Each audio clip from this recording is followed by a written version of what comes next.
আগামী কয়েক দশকে বিজ্ঞান ও প্রযুক্তি কোন দিকে যাবে হুবহু সেটা বলা শক্ত। প্রতিনিয়ত আমরা নতুন নতুন প্রযুক্তির সঙ্গে পরিচিত হচ্ছে, আর এসব তৈরি হচ্ছে আমাদের জীবনযাত্রার মান উন্নয়ন ও সহজ করার জন্য। কিন্তু আগামী দিনে এই বিজ্ঞান আমাদের জীবনে ঠিক কতটুকু ভূমিকা রাখবে তা অনুমান করা কঠিন। তবে এখন বিজ্ঞান যেভাবে এগোচ্ছে তার ভিত্তিতে কিছুটা অনুমান করাই যায়। গত পর্বে আমরা আলোচনা করেছি কৃত্রিম বুদ্ধিমত্তা, অন্তর্জালে সংযুক্ত বস্তু সমগ্রের নেটওয়ার্ক এবং মাইক্রো এবং ন্যানো প্রযুক্তির সম্পর্কে।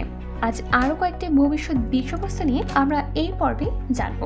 প্রথমেই আমরা আলোচনা করব খাদ্য এবং জল সমস্যার সমাধান নিয়ে।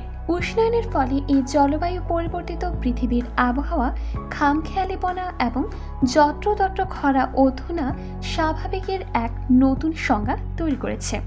আজকের দিনে সব থেকে বড় চ্যালেঞ্জ হলো 800 কোটি বিশ্ববাসী সমৃদ্ধ এই ক্ষুধার্ত পৃথিবীকে পর্যাপ্ত খাদ্য এবং পানীয় জলের যোগান দেওয়া। আমাদের পৃথিবীর 2/3 সাগর হলে কি হবে? মিঠা জলের অভাবে কৃষিকাজ বা রোজগারের ব্যবহার্য পানীয় জলের যোগান আজ চরম সংকটের মুখে। তাই খোঁজ চলছে মিঠা জল তৈরির এমন পদ্ধতির যেটা বারে বারে ব্যবহার করলেও চট করে জল ফুরিয়ে যাবে না। যেমন প্রকৃতির অনুকরণে জল লবণমুক্ত করা, জল ছেঁকে পরিশ্রুত করা, কুয়াশা জাতীয় উৎস থেকে জল ধরে সংরক্ষণ করা বা এরকম অনেক কিছু। খাদ্য সংগ্রহেও একই সমস্যা। এখানেও নতুন কিছু দিশা দেখা যাচ্ছে। কৃত্রিম বুদ্ধিমত্তার প্রয়োগ করে জমি ছেড়ে একের ঘাড়ে আরেক ফসল ফলিয়ে জিনগত পরিবর্তন করে চেষ্টা চলছে কিভাবে সীমিত জমিতে ফলন যতটা সম্ভব বাড়ানো যায়। এবার আমরা আলোচনা করব জেনেটিক ইঞ্জিনিয়ারিং নিয়ে।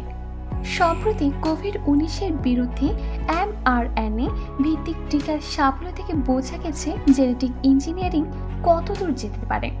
কয়েক মাসের মতো 95% কার্যকরী সফল টিকা বেরিয়ে গেল, যেখানে প্রথাগত টিকা বানাতে এবং পরীক্ষা করতে প্রায় 1 দশক কাভার হয়ে যায়। এই টিকা সম্ভবই হতো না যদি না ছোট জীবাণুর জিনোম ছকে ফেলা যেত এবং বানানো যেত এমন ওষুধ যেটা সেই জিনোমটাকে ব্যবহার করবে। এরকম বার্তাবহ RNA-র হাত ধরে এবং জিনে কাটাছেঁড়া করে আরো নানা রকমের ওষুধ বাজারে আসতে চলেছে, যেগুলো হয়তো ওষুধের কারবারের চেহারাটাই বদলে দেবে। আশা করা যায় ভবিষ্যতে আর চটচলতি দেহের গঠনের প্রয়োজন মাফিক জীবাণু নির্দিষ্ট ওষুধ তৈরি করা সম্ভব হবে। ওষুধ তৈরি করা ছাড়াও জেনেটিক ইঞ্জিনিয়ারিং এর প্রভাব দেখা যাবে ক্লোনিং, চাষাবাস বা জৈব পদার্থের পরিবর্তনের মতো গুরুত্বপূর্ণ ক্ষেত্রে। এবার আমরা কথা বলবো স্থায়িত্ব নিয়ে। স্থায়িত্ব এবং সামগ্রিক চিন্তা এই দুটো জিনিস আগামী দিনে আরো প্রাধান্য পাবে। যেমন সাম্প্রতিক মার্কিন রাষ্ট্রপতি নির্বাচনের পর সেখানকার সরকারি নীতির মধ্যে সবুজ উদ্যোগের প্রাধান্য দেখা যাচ্ছে। ফসলি ফুয়েল বা ভূগর্ভস্থ তেল ও গ্যাসের ব্যবহার কমিয়ে আরও পুনর্নবনীকরণযোগ্য শক্তি ও পুনর্ব্যবহারযোগ্য বস্তু ব্যবহারের প্রবণতা বাড়বে।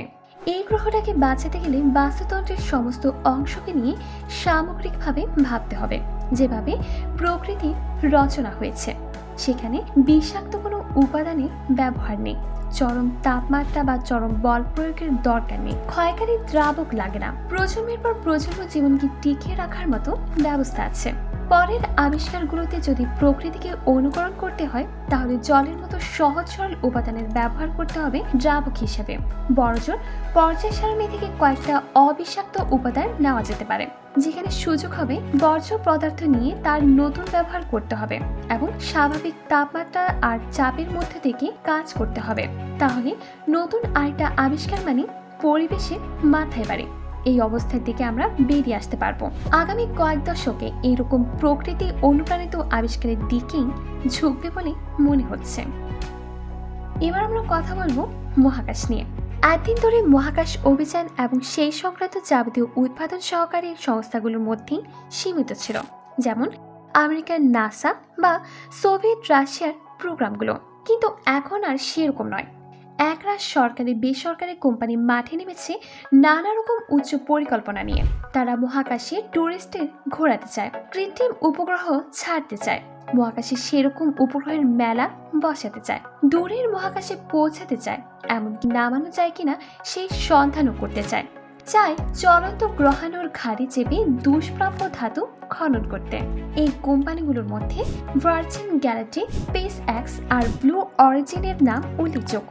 এরা খুব দ্রুত নতুন প্রযুক্তি বানিয়ে মহাকাশ যাত্রার সব ব্যাপারেই নাক গলাচ্ছে। উপগ্রহ উৎক্ষেপণ, তাদের মধ্যে যোগাযোগ ব্যবস্থা, জিপিএস, 5G নেটওয়ার্ক বা তারও বাইরে কিছু, ভিন গ্রহের মাটিতে রোবট নামানো, ব্যক্তিবিশেষের মহাকাশ ভ্রমণ, সবইতেই এদের মধ্যে প্রতিযোগিতা চলছে।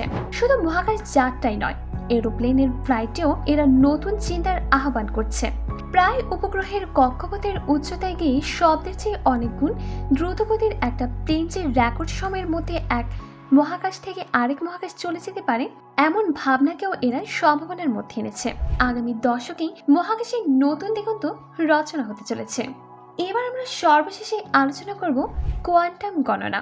নতুন উদ্ভাবন নিয়ে কথা উঠলেই কোয়ান্টাম কম্পিউটিং এর কথা খুব শোনা যায়। এই প্রযুক্তির বিপুল সম্ভাবনা রয়েছে অতি দ্রুত গণনার জগতে।